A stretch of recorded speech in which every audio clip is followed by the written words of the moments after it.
O,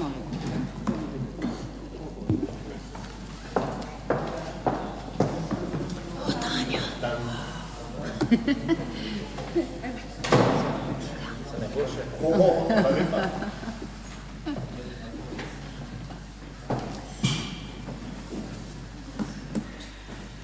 Spoštovani, lep pozdrav vsem skupaj. Dobrodošli na novinarski konferenci, kjer vam bomo predstavili bogato, raznovrstno decembrsko dogajanje v Ljubljani, ki prinaša tudi nekaj novosti.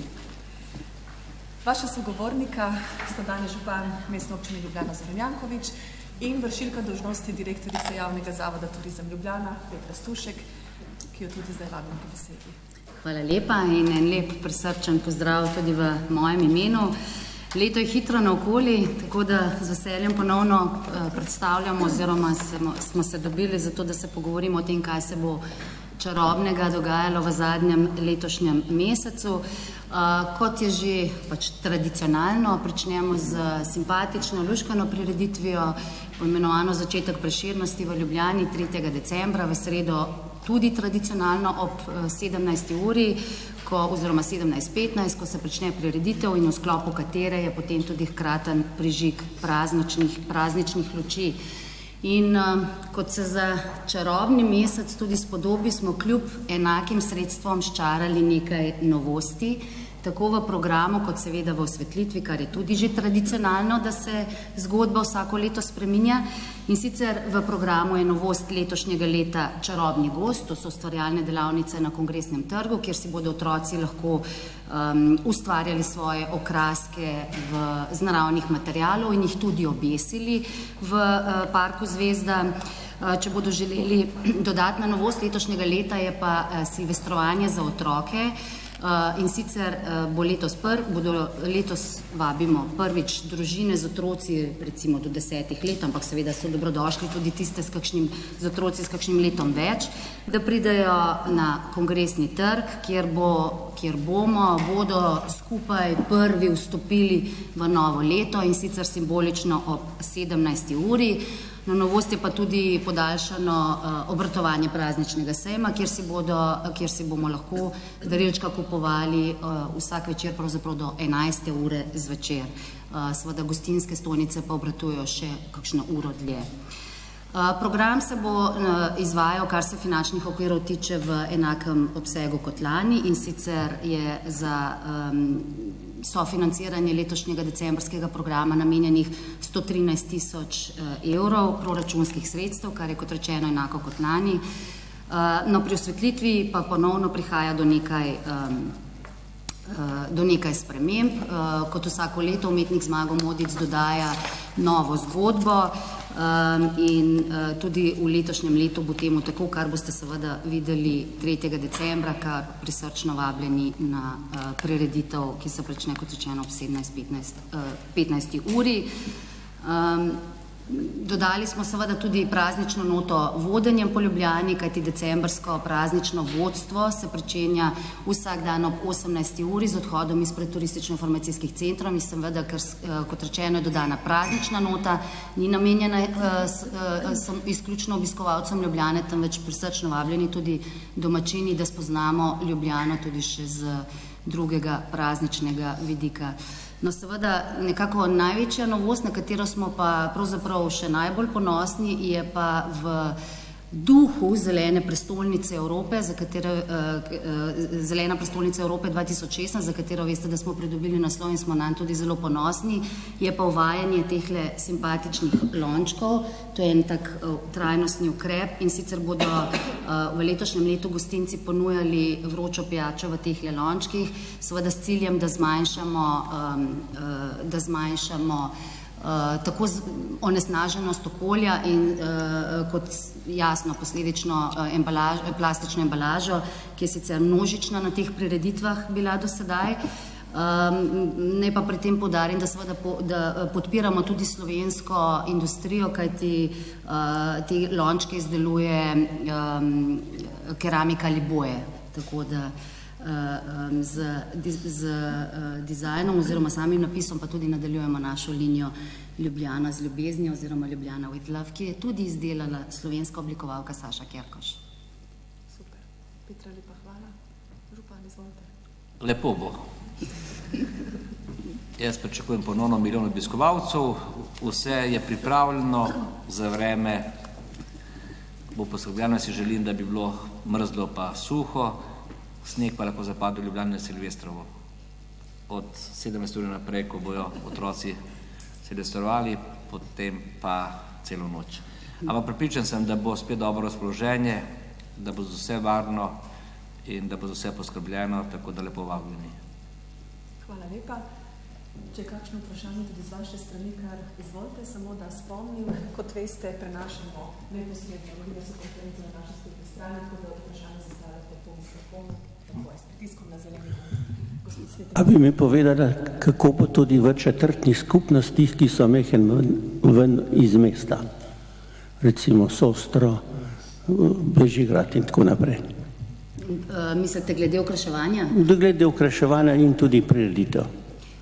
Četrtne skupnosti so seveda vedno vabljene, da sodelujejo pri samih prireditvah. Vedno smo zelo veseli, kadar izrazijo interes, ampak sama okrasitev, tak je pač v osnovi planirana, se pa zaradi omejenih sredstev zaenkrat ne more širiti ven. Je pa res, da so izražene želje strani četrtnih skupnosti tako pri delanju programa, kot pri sodelovanju z nami in v tem primeru, če jim le lahko, jim z veseljem pomagamo oziroma sodelujemo z njimi.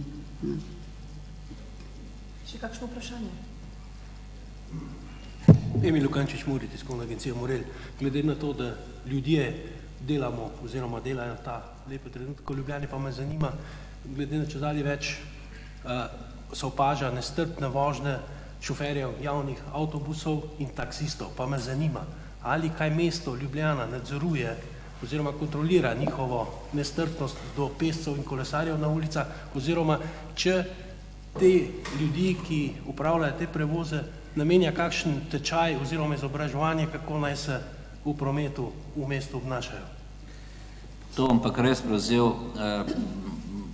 če smo že pri prometu, 2 spremembi bosta. Slovenska cesta bo odprta že od 3. naprej za prevoz avtobusov, tako da bo ostal samo en del za ograjo in ta del, ki je bližji pošti, med Šubičevo cesto pa med pošto, tukaj so zdaj not arheologi in oni bojo tudi v decembru delali. Drugi del proti nami bo pa že zaključena dela, ki se dogaja v cestišču in bo tudi zasfaltirano. En del bo pa tudi s tem novim betonom, ki je predviden, ker ga bomo koristili kot testni beton. Istočasno, preden grem na ta vaše vprašanje, istočasno bo odprto tudi novo parkirišče na bivšem Šumiju, če ste videli, se zdaj tam ureja, kar se tudi veselim, to je pač lastnik se dogovoril z nekom, da bo tisti upravljal. Glede šoferja LPP-ja, ne samo, da je tečaj, naši so izjemno pod veliko kontrolo in jaz bi rekel, od te nestrpnosti šoferjev avtobusov jih ne poznam. Morate vedeti, da pri vseh prevozih, ki jih imamo, se pravi potnikov je tam blizu 50 milijonov, praktično pritožb ni. Poslušali smo 2 ali 3, ki so bile dane in vsaka pritožba, ki pride, ni nobenega dvoma, da se obravnava z opominjem, z pogovori, kajti čim nekdo pove, kje se nahaja oziroma kje se je nekaj zgodilo v kateri uri, imamo takoj pogled, ker vemo, kdo je bil z njim, pa kateri avtobus je šel. Glede taksijev so pa naši stalno kontroli, predvsem preverjajo tako mestno redarstvo kot inšpektorat, preverjajo, ali se držijo cenika, ali imajo vse dokumente, ki so potrebni za prevoz taksijev.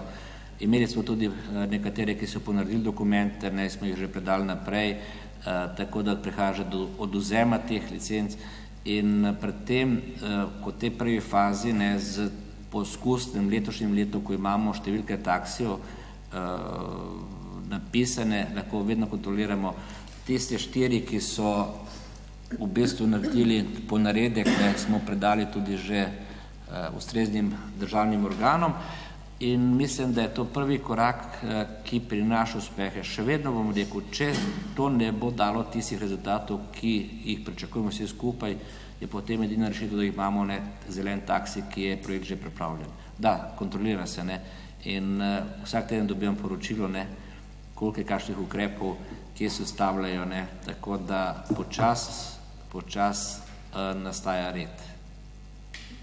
Pa jaz nisem prav priljubljen, ker sem tudi tisti, ki med taksisti vzdržujem red. Svetovni prvaki so naši šoferji avtobusov, ne ekipa, svetovni prvaki so na Poljskem postali. Govorimo pa o varni vožnji, govorimo o vožnji, natančni vožnji, tako da so, in jaz sem na svoje sodelavce v RPP izjemno ponosen. Zdaj smo že pri drugih temah, če je še kaj za december, če ne pa gremo z drugimi temami. A lahko samo vas prosim, da vas sliša, Evo, so omenjeni donatori, pa me zanima, kakva beseda reče, odkud so ti donatori, kdo so. Potem, a je ta prospekt tudi v angleščini, glede na to, da... Hvala lepa za vprašanje. Veliko je tujih turistov, pa tudi vidim tujih izvajalcev, tako da mislim, da je program zanimiv za tuje turiste. In saj ne najdem, ali nisem dobro slišal, je nekaj o novosti glede stojnic. A to vse? Ti boš v prospektu, kaj? No, daj. Je, seveda, poleg brošure v slovenščini niso le v angleščini, temveč seveda tudi v drugih zelo pomembnih jezikih za ljubljanski turizem, torej italijanščini in nemščini. Vse te brošure so na voljo brezplačno na turistično-informacijskih centrih, vključno z celotnim programom. Ne vem pa, kakšno je vprašanje okoli stojnic oziroma hišk. Če kaj novosti, kako je s tem? Darilni program mislite, ali kaj v hiškah? Včasih se nekaj rekel, da zdaj bo več, da bo manj, so pogoji takle, drugačni, a se sploh kaj spreminja med stojnici? Bo sodelavka odgovorila. Ja, bo sodelavka Mojca Blatnik, pri nas vodja prireditev, me še dopolnila, ampak mi smo pravzaprav zelo ponosni na to, da vse, kar se tiče novoletnih hišk, ohranjamo na približno enakem nivoju, torej, da ni nekih hujših podražitev ali kaj podobnega, temveč je pravzaprav zdaj že nekaj let vzdržujemo približno enako najemnino. Tam, kjer se pa višajo, kot letos na Cankarjevem nabrežju, pa izključno iz razloga, ker gre za daljše obratovanje delovnega časa. Kar se tiče darilnega programa, pa vsako leto, ko razpišemo, stremimo k raznolikosti, ampak izbiramo pa seveda med prijavljenimi. Zdaj pa Mojca izvoli, če me bo še dopolnila. Hvala lepa, se morda prav veliko dodati nimam. Lahko povem le to, da darilni program, letos smo prejeli 36 prijav in približno tretjino prijav je vsako leto novih, tako da je približno 2/3 ponudnikov so s standardnim programom, medtem ko 1/3 je pa ponavadi teh, ki se na novo prijavijo, in mi se trudimo, da je ponudba čim bolj raznolika in čim bolj primerna za obdarovanje. Mogoče vemo povedati na pamet, koliko je bilo ponudnikov za koliko hišc? Zelo na pamet bom rekla, da je torej ponudnikov za gostinske hiške je vedno vsaj 3-krat več, kot je dejansko hišic na razpolago. Prostite, lahko sam dopolnim. Sicer je bilo pa za darilni program na voljo 31 hišic, letos je prispelo 36 prijav, za razliko od lani, ko jih je bilo 39, medtem ko je za gostinske hišice pa prišlo 37 prijav. Lahko konkretno se bodo občutili okusi Ljubljane tudi v teh stojnicah več kot sicer, glede na akcije, ki so bile? Mi seveda zelo intenzivno sodelujemo z ponudniki okusov Ljubljane, sicer pa priznamo, da se pa, ponudba se oblikuje po načelu povpraševanja, ponudbe in povpraševanja, ne, in to pobudo pravzaprav prepuščamo samim gostincem, bomo pa absolutno veseli in jim pomagamo še bolj, kadar so okusi Ljubljane. Glede donatorjev, kako se da možno? Sam še trenutek, da dopustim. Jaz bi morda rekla tako, da tisti del okusov Ljubljane, ki jih je moč ponujati v teh začasnih objektih, se bodo ravno tako ponujali tudi na stojnicah. Medtem ko tista ponudba, ki pa zahteva pravi gostinski lokal, je pa to pa malo težje. Ampak je predvsem slovenska ponudba, to se da ugotoviti tako na darilnem programu kot gostinskem programu. Brez kranjske klobase ne bo šlo, brez kuhanega vina, ki je iz naših različnih regij, ne bo šlo, med sabo se zdaj pogovarjajo in dajo ali boljše z področja Dolenjske, ali Primorske, ali Štajerske. In jaz sem predvsem vesel tega, da tisti, ki enkrat pri nas dela in nima nobenih problemov z njem, nima nobenih pritožb, se v bistvu vsako leto javlja. Jaz ne pričakujem, da imam tu velikega zaslužka, zelo odvisno od vremena, kaj je, ampak tudi, če vzamemo turiste, poznavajoč vsako hiško in ponudbo, bi rekel, da ima vsak od njih pretežen del stalnih gostov, ker se kar locirani, vsako leto so pač na isti dan pri svoji hiški, na svojem kuhanju, na svoji klobasi ali ne vem čem drugem. Tako da tu je bila prednost tudi, ko sem pogledal ponudnike, da se dala prednost domači slovenski ponudbi. Pardon, lahko samo še odgovorim potem na povezavi z to, kar je bilo še eno vprašanje v zvezi z donatorji. Kar se tiče programa, mi absolutno stremimo k raznolikosti, k temu, da so številni izvajalci slovenske in tuje glasbe, vse imate naštete v tej brošuri, medtem ko ti zadnji večeri so pa pravzaprav stvar našega zunanjega organizatorja, agencije KAD, tako da se lahko mirno na njega obrnete v povezavi z donatorji, če vas zanima pač do ti so. Bojo pa sigurno objavljeni, ker sponzori morajo biti objavljeni. Tako, ja. Sorry, Aljaž Pengo, Bitenc Radio Kaos, ker vem, da ključno vprašanje je že odgovoreno v programu, Daniela je, to. A lahko samo še dodamo, da je bila na zadnje leta 2012, predtem pa leta 2009, tako da ni vsako leto. Sej, zato. No, ampak... Daniela za dvakrat vseh teh letih, čeprav vsako leto dobimo pripombe, rečemo, čuki so po vsako leto. Pa modrijani. Sem čuki pridejo kamorkoli. Ne, sej. Pride kamorkoli, verjetno, se povabim. No, bolj resno sem to zares vprašati. Ampak to je resno vprašanje, jaz sem tudi vesel. Sej v redu, mislim. Benga problema. Od podaljšanja napratovalni čas stojnic, od kdaj do kdaj? Odprejo se 10 uri dopoldne, gostinski program se zaključi v polnoči, razen seveda tisti udarni datumi, kot je Silvestrovo, medtem ko se darilni program zaključi ob 11. ob 23. In pa ognjemet, koliko denarja bo šlo letos za ognjemet? Enako kot pravzaprav lansko leto, govorimo o manj kot 4000 evrih.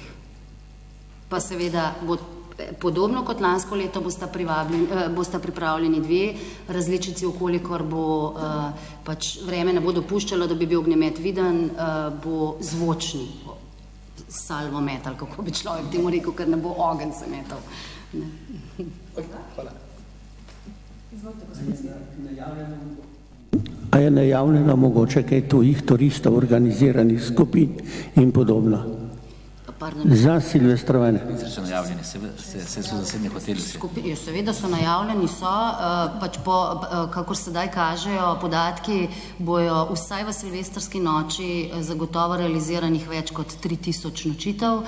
V tem zadnjem tednu pa so hoteli pravzaprav več kot polovično, bodo več kot polovično zasedeni. To zdaj sedaj kaže. Na koncu se pa vedno izkaže, da preliminarni podatki kažejo še manj. Tako da dejansko računamo na to, da bo letos realiziranih vsaj vključno silvestrsko nočjo, da bo realiziranih 1 milijon nočitev. In ko imamo novo v.d. direktorico, ne more imeti rekordne pri nočitvah. To pa moram prav reči z ponosom, da smo imeli v 2 mesecih, da imamo rekorde, in sicer 2, ki nista tako zelo tipična, mogoče vas bo presenetil, če rečemo avgust, ampak govorimo o poslovnem turizmu, in pa november, ki je tradicionalno nekoliko nižji z nočitvami in kaže, da bo vsaj 10% več nočitev v novembru. Tako da Ljubljana dejansko je vedno bolj priljubljena, kar je seveda tudi namen promocije in vseh programov. A bo kakšna zadeva tudi na Ljubljanici, s čolni ali podobne zadevami? V okviru programa ne. Vozijo pa seveda ladjice, ki lahko rečemo s programom, ker vodijo in hkrati seveda opozarjajo na posebnost decembra, to je praznično osvetlitev z, rečemo temu, žabje perspektive. Mečkin ste mi že odgovorili, ampak zadnji statistični podatki na državni ravni kažejo, da je bilo septembra mečkin manj obiska razen v Ljubljani, kako so v bistvu zdaj vse to sklada oziroma te koščke, kako zdaj padajo v neko dolgoročno turistično strategijo. Ljubljansko, seveda, sploh, ker je pač veseli decembr kot kulminat, eden od vrhuncev cele zgodbe. Dolgoročna, statistično gledano ali programsko ali kako? Rezultate, ki jih zdaj beležite, kaj govorijo za prihod? Jaz sem vesel to, kar počne Zavod za turizem. Če se spomnite, na Ljubljanski gradu smo imeli drugo najstarejše združenje APTA. Prišlo je 400 tistih, ki odločajo, kam bo usmerjati turiste, svoje državljane. Od teh 400 po pogovori z njimi, s predsednikom, ki je bil tu, pa člani vodstva, jih je bilo 90% prvič v Ljubljani. In najbolj uporabna beseda, ki smo jo poslušali v tem času, je bilo amazing. Dejstvo je tudi, da smo jih malo presenetili z Beatli gor, Angležem damo Beatle, to je pogubno dejanje, ampak zelo navdušujoče. Grad je bil res fenomenalno in če primerjamo to zdaj, ki govorimo o tem turizmu državnem pa ljubljanskem, moja žalost je bilo, da ni bilo na tem gradu, da niso bili prisotni vsi direktorji naših zdravilišč, naših hotelov. Vabljeni pa so bili. Pred enim tednom so bili v Barceloni, spet na sejmu in mislim, da je to, kar se dogaja, mi gradimo svojo blagovno znamko dolgoročno na Ljubljani kot mesto, ki je čisto, zeleno, varno, prijazno, ki vsakega zadovolji. Moram tudi povedati, da nam je rekel predsednik APTE tudi na pogovoru, bojim se, da boste imeli v kratkem času preveč turistov. Kaj boste pol naredili? No in to je tudi odgovor, da zdaj iščemo potom tega druženja in tudi potom teh dobrih napovedi investitorje za hotel 5 zvezdic v Ljubljani, ker bi za Greenfield investicijo zelena prestolnica Evrope nam je dvignila ugled po celem svetu. Mi imamo napovedi, da bi prišli k nam na to dobro prakso od Brazilije, Kitajske in vedno več je želja po res velikih kongresih, zdaj se pogovarjamo spet za kongres, že za 4 leta naprej, pediatrov, 1500 zdravnikov iz vodilnih celega sveta. Tako da mislim, da imamo eno dobro kombinacijo in to je, pravim, moje sodelavci so na tem res dobri, kombinacijo profesionalnega odnosa, se pravi vse poskrbeti, da seveda ima čaj, ima kavo, pa biti še tisto, kar je plus pa nas, ta ljubeznivost, prijaznost, prisrčnost. In Petra je v teh krogih zelo dobro zapisana. Vzel sem ji besedo, se bo Jona več povedala, ampak... Ne, pravzaprav hvala lepa, ker je bilo zelo super strnjeno. Jaz bi edino, kar bi še dodala, je, kako se to vse skupaj vklapla, da pač Ljubljana svojo statistiko viša državno. Ne? To je to po mojem, če bi se vsi delali po Ljubljani, bi bilo v tej državi super. In tudi to družbeno klimo bomo spreminjali, ampak to resno verjamem, ravno na tem odnosu, ki ga imamo. Mi smo imeli zdaj eno medsebojno predavanje, letošnje leto, drugo leto, 51 vodilnih in jaz sem navdušen nad tem, kako so se naši predstavili o svojem delu, v svojih organizacijah, ki jih vodijo, vrhunsko. In predpogoj za vse to je pa sodelovanje. Tisti, ki ne more biti del tima, pač ne bo v mestni družini. Ampak takih ni zaenkrat, ne kaže nič. Petra, jaz bi še nekaj vprašal. A boste imeli mogoče kakšno obdaritev revnih otrok? Moram reči, da pri teh množičnih prireditvah se ne da razlikovati med revnimi in nerevnimi. Seveda jih pa recimo že na prvem, to je Miklavževem sejmu, sprevodu obdarujemo in pač dedek Mraz seveda tudi nosi drobna darilčka.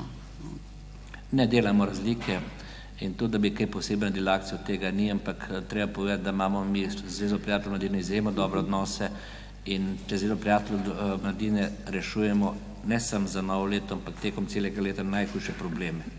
Tako da ne govorimo o standardnih akcijah, ne, ko govorimo o socialno ogroženih družinah, so pa nas vrtci brezplačni, ne, to je 10% ne, vseh, se pravi 1200, če to rečem, ne, je brezplačnih, da pa nas je zapovedano, da mora vsak dobiti malce v šoli. Ne more se ločiti, ne, otrok ne sme biti prizadet, ne, tako da mi celo leto delamo, ne samo za decembra meseca. In spet treba računati, ne, ko gledamo vse tiste naše akcije, ki jih imamo tekom letom, kot so Bobri, ne, brezplačne vstopnice, 14 000 kart podeljeno v 2 dneh, pa lahko bi našteli tudi te prireditve. Konec koncev, ne, te prireditve so za vse brezplačne. Vsak si lahko privošči, ne, da bi kolega je prej eno ime omenil, ene pevke, ne, ker bo prišel sigurno poslušati, tako da ne. Zakaj? Ampak... Imamo še kakšno vprašanje? Ne. Kako se pripravljate na morebiten sneg?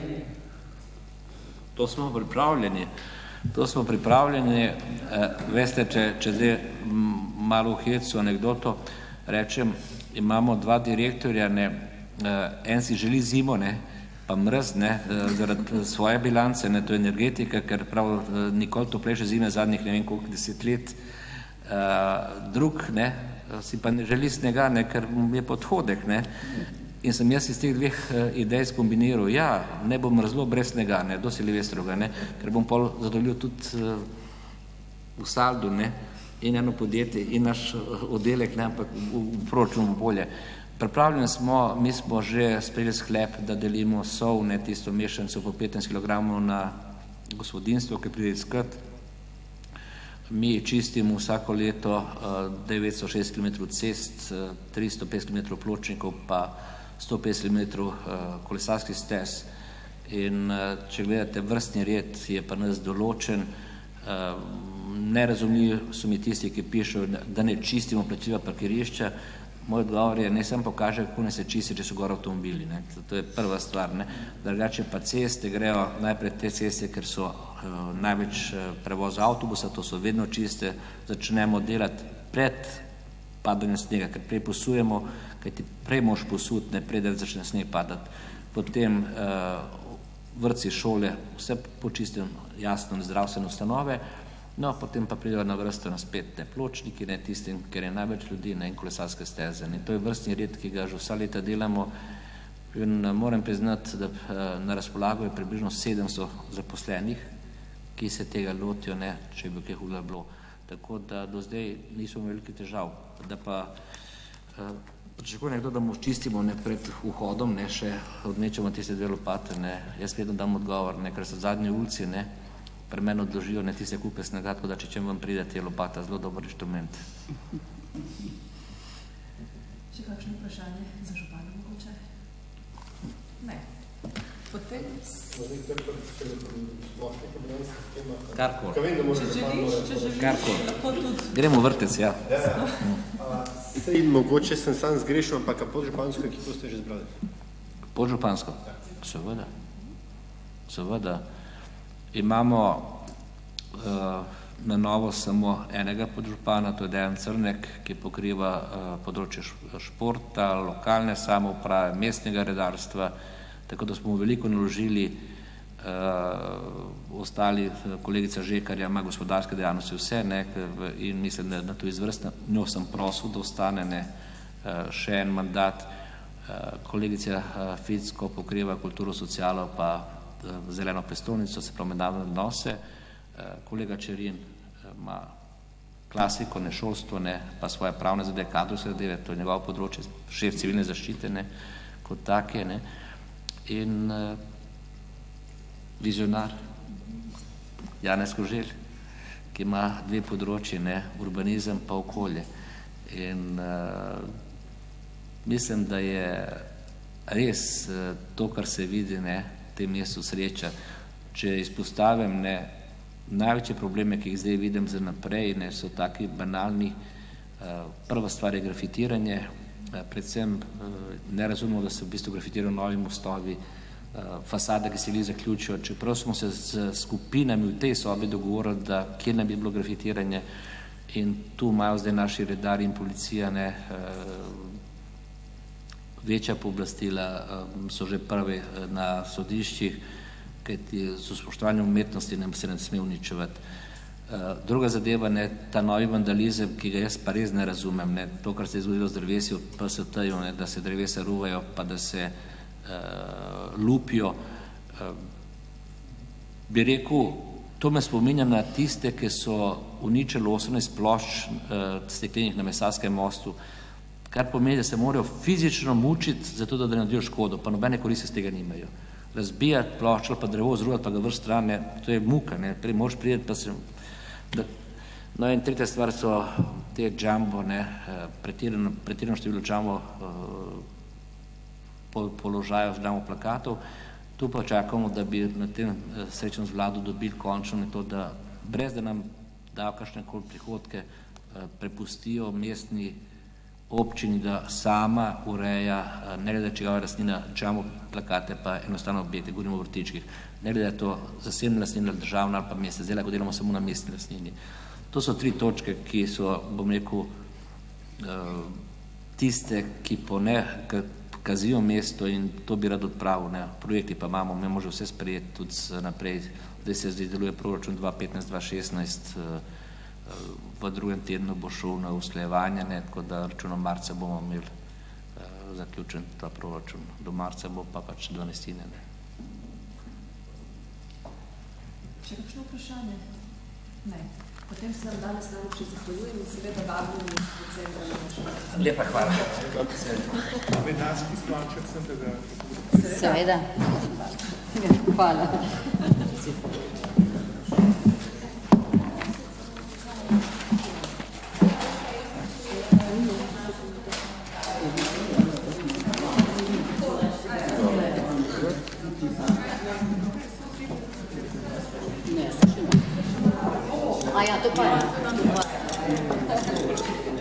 Največji mi vrata.